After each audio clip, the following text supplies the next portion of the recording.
Tanaman dikotil adalah tumbuhan Angiospermae yang mempunyai biji dengan 2 daun lembaga. Kelompok tumbuhan ini dikenal juga dengan sebutan tumbuhan berkeping 2. Tanaman monokotil adalah tumbuhan Angiospermae yang mempunyai biji dengan 1 daun lembaga. Maka dari itu, tanaman monokotil sering disebut sebagai tanaman biji tunggal. Tanaman Gymnospermae yang berasal dari istilah bahasa Yunani yaitu ginos yang berarti telanjang dan sperma yang berarti biji. Oleh sebab itu, Gymnospermae merupakan tumbuhan yang bijinya tidak tertutup. Terdapat struktur tanaman dikotil. Berikut merupakan gambar dan bagian-bagiannya. Terdapat bagian-bagiannya diantaranya yang pertama epidermis, yang kedua ikatan pembuluh, yang ketiga empelur, yang keempat korteks, yang kelima floem, keenam xilem, ketujuh kambium, dan kedelapan jaringan dasar atau parenkim. Terdapat tanaman monokotil. Berikut merupakan gambar dan bagian-bagiannya. Terdapat bagian-bagiannya sebagai berikut. Yang pertama epidermis, yang kedua ikatan pembuluh, yang ketiga jaringan dasar, yang keempat floem, kelima xilem.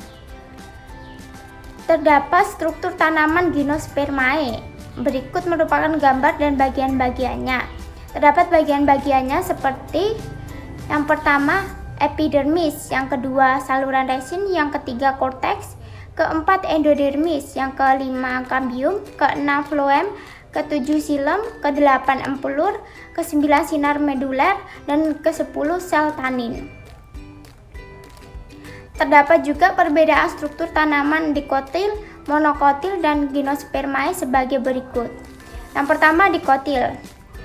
Ikatan pembuluh tersusun dalam satu lingkaran. Floem terletak di sebelah luar xilem.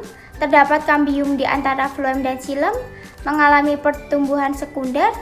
Jaringan dasar dapat dibedakan menjadi korteks dan empulur. Tidak terdapat sel-sel seludang pembuluh.